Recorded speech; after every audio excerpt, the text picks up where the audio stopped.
bachelor's and master's from Punjab University in Pakistan. He also has an MS from the University of the West Indies, Mona, and a postgraduate diploma in economics from Pakistan Institute of Development Economics. In addition, he holds an LLB from Karachi University in Pakistan in international and corporate law, as well as a Master of Technology from Oracle and an MS in science in system engineering from Microsoft. Prior to joining OUR, Mr. Mian served as consultant to the government of Jamaica in the Office of the Prime Minister, Cabinet Office, and the Ministries of Foreign Affairs and Foreign Trade, and Mining and Energy. Please help me welcome Mr. Zia Mian.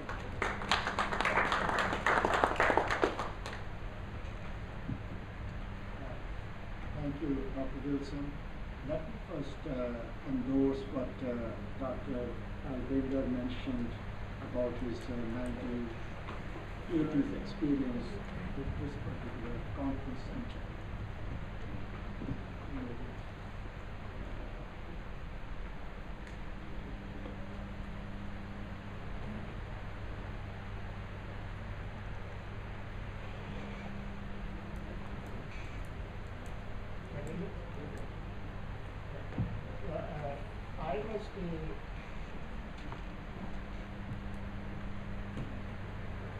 I was the UNDP advisor to the government of Jamaica back in the 1970s, and I wrote a report.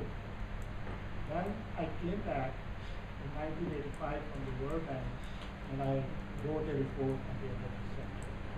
Then I was here in 1994 as a World Bank advisor, and I drafted the energy policy of 1995.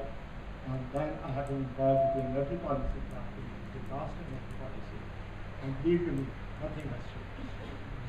It is same story over and over. Successive administrations have not been able to really internalize the recommendations. All these things have been just short-sighted, not taking a long-term view of the economy, which is critical and important. And within this context, when we talk today of the electricity prices and electricity costs, this is inaction on the part of the political as well as the government administrations during this period. Today, when Michelle showed the mix of the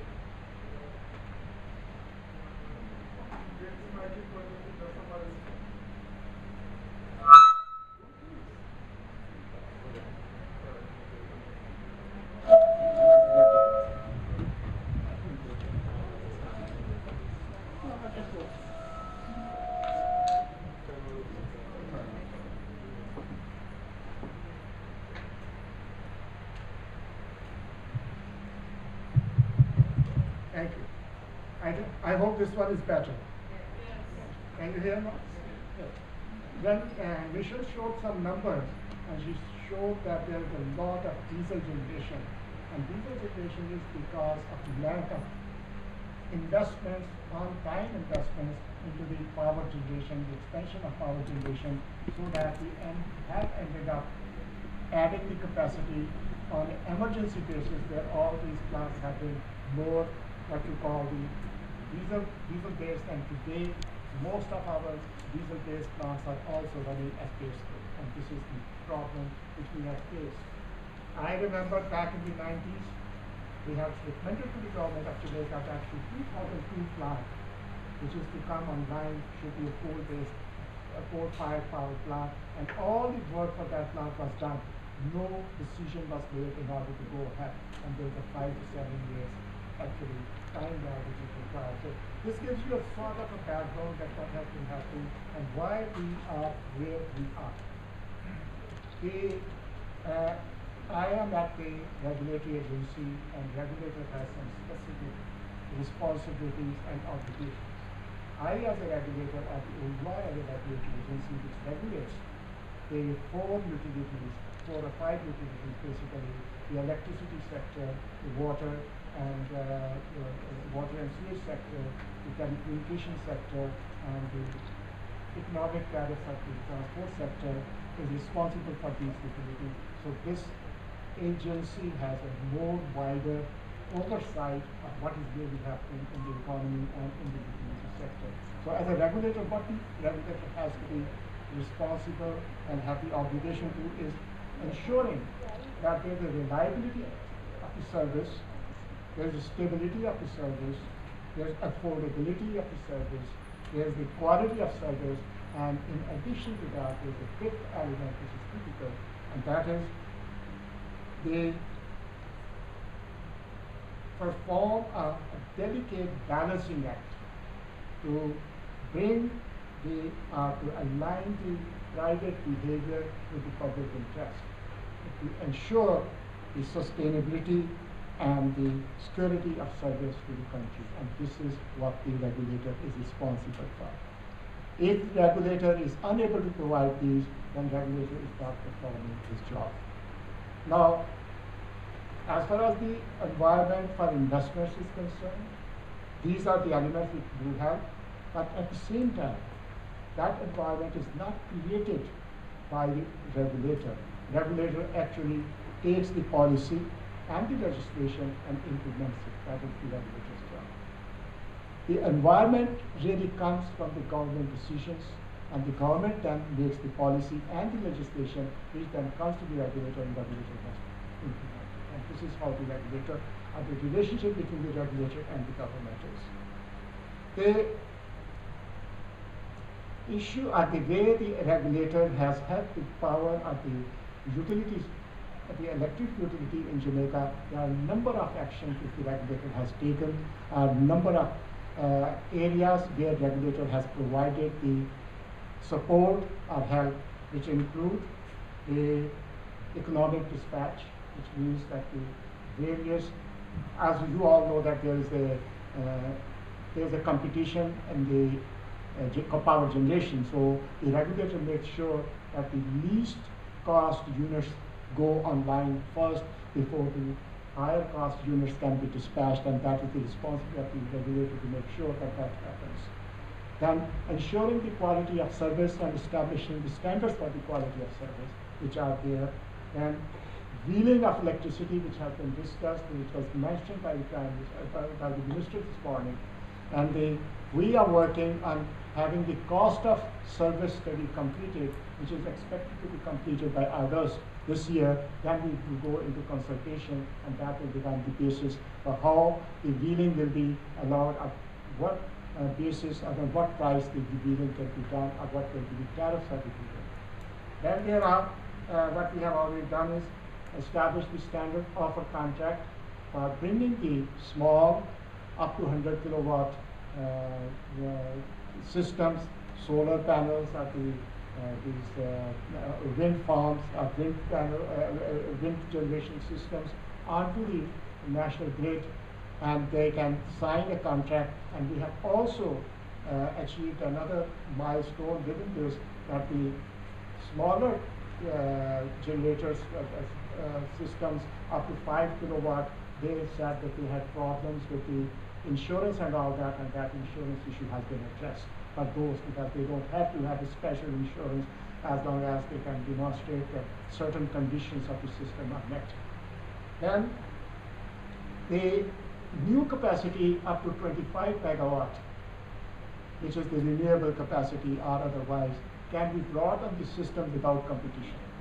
So all one has to do is to have a project, they can bring to the regulator will review it, look at its technical specifications, and see the project fits within the requirement and is technically sound, can allow that project to go on specific conditions in terms of the pricing. And that pricing relates to the long and marginal cost or the avoided cost of the electricity.